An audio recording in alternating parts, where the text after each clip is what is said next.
So lads, after what, 2 years or so, she's painted again and it looks like it's nearly ready to go together for the final time. Come here, I have a little story to tell you and I want to take us on a little adventure.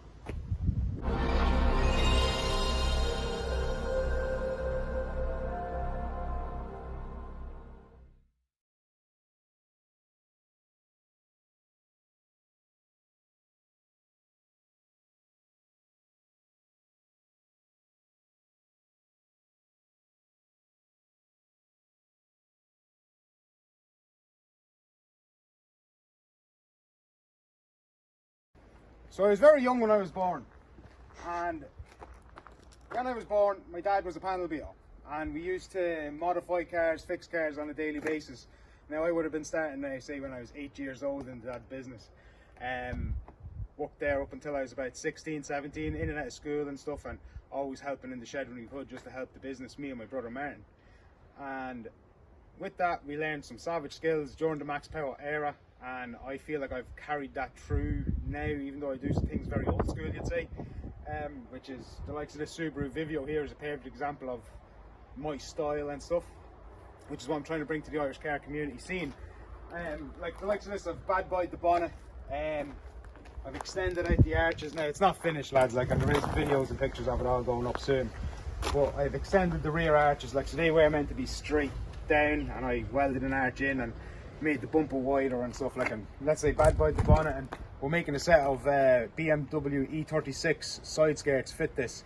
I've got one done, but because there was meant to be a plastic arch going across it, the car's locked, there was meant to be a plastic arch going across that, like standard, they would have, like, you can buy them off the shelf kind of thing, the plastic arch, you fold it into place, you screw it on. But we were trying to do that, and then I ended up saying to myself that I wanted to make this arch wider. So I wanted to cover the inside of the plastic, just so it didn't get moisture and all in it. And then after I did it, the guy that owned the car was extremely happy with it, and he decided to go with that in front.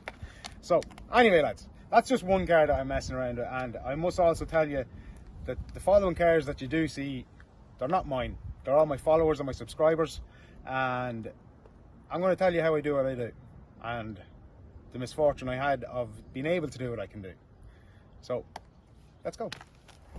It's actually very fitting that I've got, let's say, a start. I used to have with my very second car, my very first car was a Renault 5 Turbo, Renault 5 Campus, and it was 1.1, put a full Max Power wide body kit on it. Oh, it was class lads, flushed it in. It was like 15 when I was working on it. I have a picture of it, I'll try and put it in. I don't think I can because it's in a picture itself and I have to take a picture of the picture, but I'll see what I can do. It was class. 92 MH5. Oh lads, the reg sold it from me. So that was my first car. Then I moved on to the likes of the Starlet. Now this one we have been working on, you might have seen a video or two on it. This was actually Danielle's car and came in with a little bit of damage on it, and we fixed it all up, resprayed it. One thing we are going to do is, because there's a GT Turbo right beside it, we are trying to actually replicate the GT Turbo style with the grey bumpers, and it doesn't line up, so we're going to actually move that line up a little bit to keep in line with the bumpers. But yeah, my very first car, my second car that I would have had, but was my more long-term car that I had it 5 days and I crashed it. Ended up at the height of the boom of the Jap cars. I would have spent 250 euros, or it was 300 euros each, on a Glanza headlight, and I had to buy two. Then I had to buy the bonnet, then didn't realise that the bonnet vent came separate lads. Oh, they just took me to the cleaners, I tell you. It was like 2 grand's worth of parts. It was just crazy. Ended up fixing it anyway, and yeah, I just kept elaborating on cars and loved it. And then I ended up getting, I know I have pictures of this, I ended up getting a crashed GT Turbo, and I ended up having a different Glanza than a 96 one, and it was actually a proper Glanza Turbo. And I did. I took the entire GT Turbo kit on it with all of the side door panels and all, and ended up putting it onto the Glanza. I will definitely put some pictures of that car in because that was class.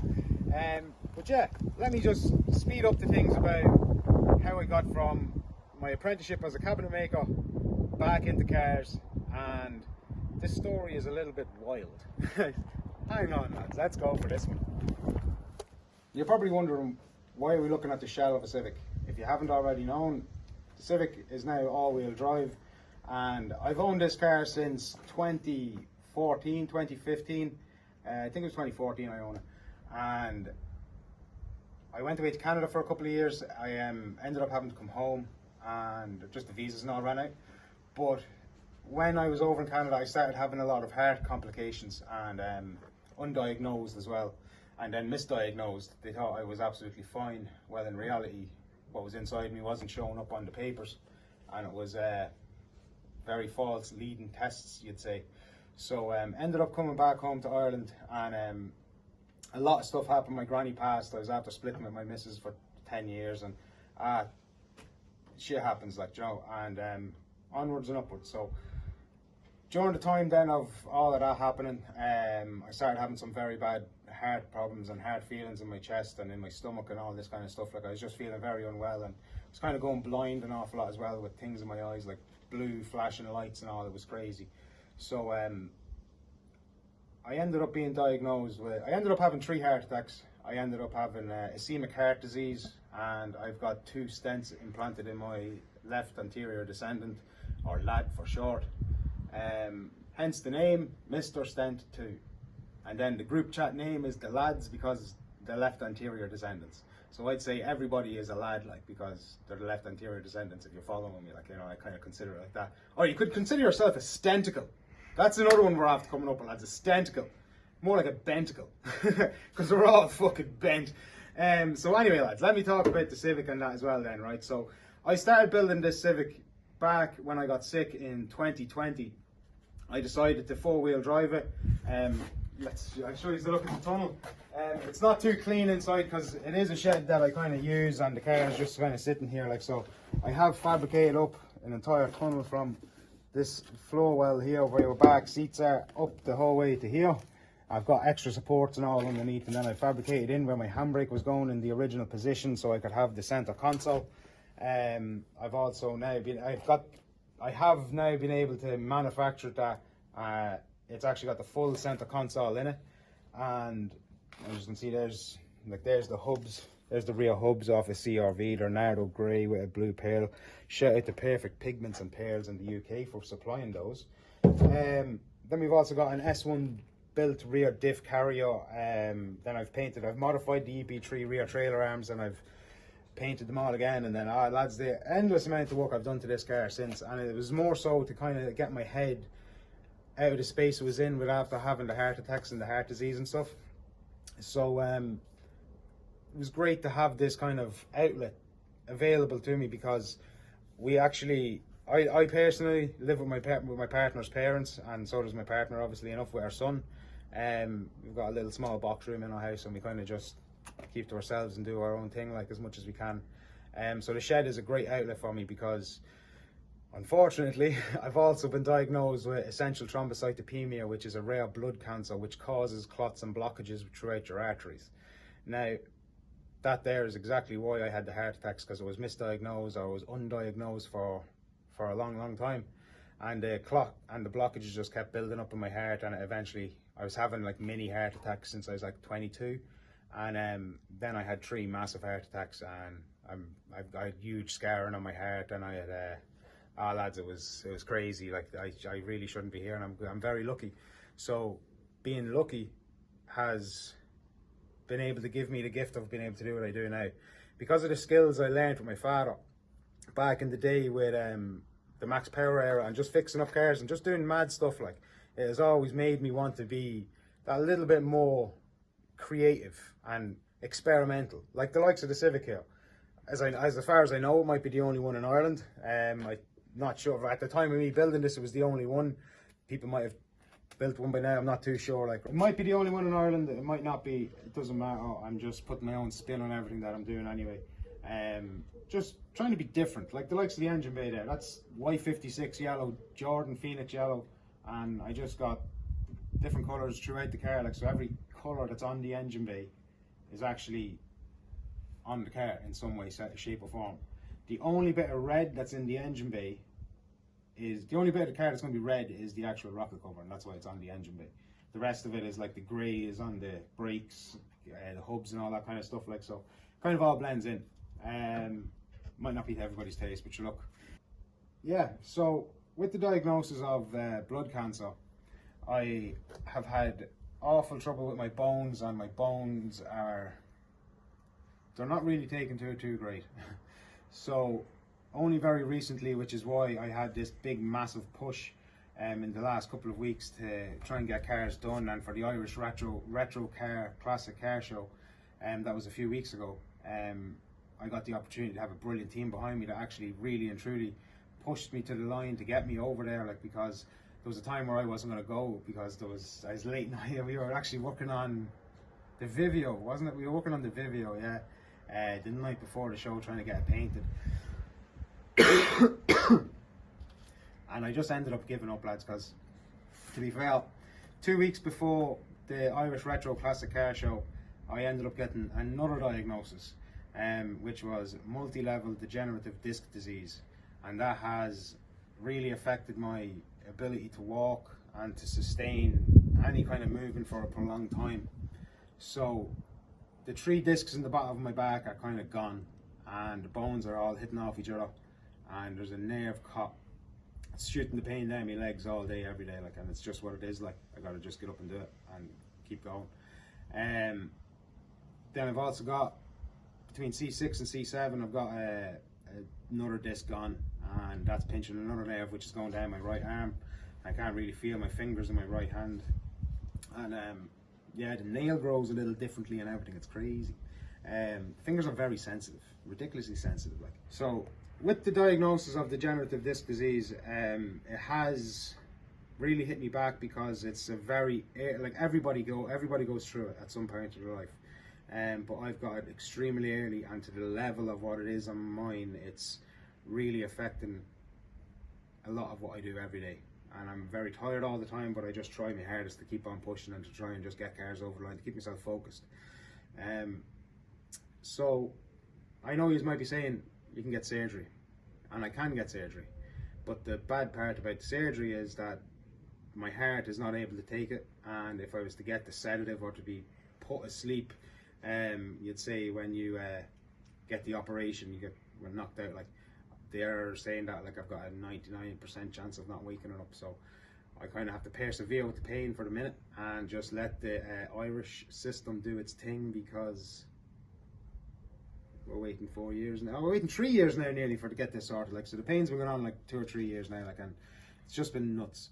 So I've been given an awful amount of opportunities, and this, I'd say, is more of a mission than an opportunity. This is a 1 litre Polo, and all again by a follower. He just got in touch with me, and we're putting a 1.8 turbo all-wheel drive engine from an Audi TT into it, and gearbox engines in it and all. We just have to start doing the tunnel and all that stuff, like. So that opportunity came because of the abilities that the guy seen of me doing with the Civic, which it's just got a knock-on effect of doing smaller jobs for people and my name getting out there. So with the things that I've done, it's given me the biggest opportunity yet, and I'm going to show you the biggest opportunity that I've ever gotten right now. It's a 300 ZX. I can just about fit it in my arms. Absolute weapon of a car, lads. So, as I was saying about opportunities, I've gotten in touch with Raymond O'Connor from driftmagazine.eu and also of Motor Show Events Ireland, and they're actually currently on the whack ball run over in, where are they, in Inverness right now. They could be, they're in Scotland anyway. They left yesterday morning, and they set their sails off. I think Dave Smith there in the R33 was down 20 quid and a quarter of a tank of petrol in the Skyline. Oh, lads, fair play to you for Suicide or Survive. Absolutely brilliant stuff, lads. Go and support the lads. I'll link them down below and all, and just check out what they're doing. Follow along their journey and all that on the whack ball run there now with Ray and all of the lads and all of the team. Fair play to you all, lads. Thank you all very much for what you're doing, and we all greatly appreciate it, because there's not enough said about suicide, and those that survive it don't talk about it enough either. And that's what I want to try and also do, is I want to try and open up a little bit more about my struggles and my battles on having chemo and all of my heart issues, all of the stuff that I go through. I want to show that no matter what you do, lads, you can set your sights on the dreams, and the dreams will come true. Like, a couple of weeks ago I sent out a video to get in touch with Ray, to get in touch with somebody. I didn't know who I was even trying to get in touch with. and I wanted to get meet Tim and Fuzz from Car SOS, and I was absolutely blown away by the support that you guys have given me on TikTok, and that sun is beating my eyes out of it, lads, but I'm still going to persevere, right? And I've all I have to lose it there though. So I got the opportunity to meet Tim and Fuzz because of you guys and the power of TikTok and the power of social media. So I really and truly, lads, believe that we have something here in Ireland that's going to 100% has to, in my head, lads, and I know I might be delusional because I just see it one way. I've been trying my hardest to just build up cars for people for cost price, to just hope and truly hope that YouTube will pay for it. But my eyes got opened recently enough by a recent video on drift games. Dave Egan put it up about the costs, and he hit the nail on the head in an awful lot of things. There's no market in Ireland for certain things, you might say. That, what would you say, the sponsorships and all from America in relation to Ireland. I'm more like westernized, you'd say, in the aspect of that. I'm a little bit delusional in that way because I lived in Canada for so long. I kind of just thought, I didn't realize the actual aspect of how much you get and how little it actually is. I've only got 16,000 followers, of which probably 5,000 are real on Instagram. You know, there's a lot there of bots, I'd imagine. Then I've got, what, 5,000 on TikTok, and I've got 720 here on YouTube or so. It'll take me a very, very, very long time, as they say that they got 1.2 million on a view there or something like that, views on a video. I only got them like 3 grand or 4 grand or something like that, and I don't know how long it'll take me to get to 1.4 million views on a video. So I have to really reassess what I'm doing and to really approach it maybe in a different way or something, which is why the 300 is coming into it an awful lot, because with the advertisement that I'm going to get off this from doing this job, because this is going to be a one in Europe, which is this one. There's one in America, and that's it. It was done by KDB Bodykits, and it's a full polyurethane body kit, lads. And I know you're looking at it and we're talking right now, there's nothing done to it. This time next week, this kit is going on that car.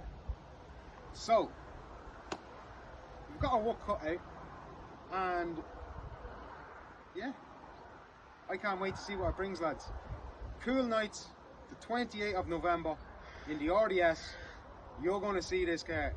You're going to see me, you're going to see Ray, you're going to see the great cars on display above. I'm going to have, hopefully, I'm not going to commit to many more cars than the one,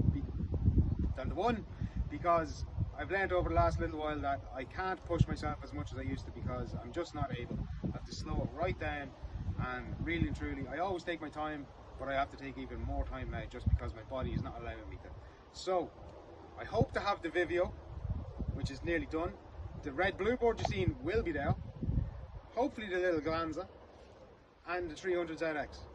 So I hope you are going to enjoy this little video series on the 300ZX, and that's like, share, subscribe, it's what it's all about, and we're just trying to help as many as we can, and that's what it is. And I do what I do because I was given the opportunities of having cancer and having a heart attack. They're opportunities, lads. They've built me, and they've built me into the person that I am today with what I'm able to do, and to be able to truly show that you can battle through anything. And I just believe, lads, that there's something great coming my way, and that's all I can do. I just believe, because of all the hardships and the struggles I've been through, I just believe. So I believe you're going to watch this car being built, and I believe you're going to see it on the 28th of November in the RDS. And I also believe that you're going to have a little video montage of that 300ZX right now. Let's go, lads.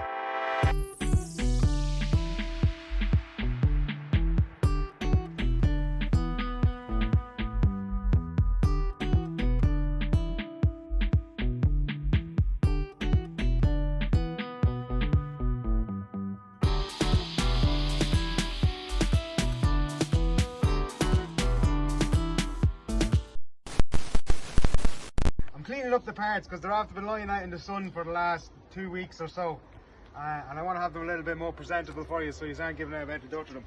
But in fairness, they had to stay out, and it's fairly dusty around here at times. But yeah, we're flying along here, lads. These are off the 300ZX, and these are probably after looking at the video itself. What do you think of it? She's going to be should be a beaut. I can't wait for CoolNights, guys. I really can't wait for it. I got to really push on this thing for the next little while, and as you have already heard from the video, but any support, guys, is greatly appreciated. Thank you all very, very much. And yeah, I suppose thank you all very much for watching. I hope you liked the video. I hope you're going to enjoy the build. And if I don't see you before, I'll see you on November 28th, CoolNights in the RDS. Thank you very much, lads. Have a good one.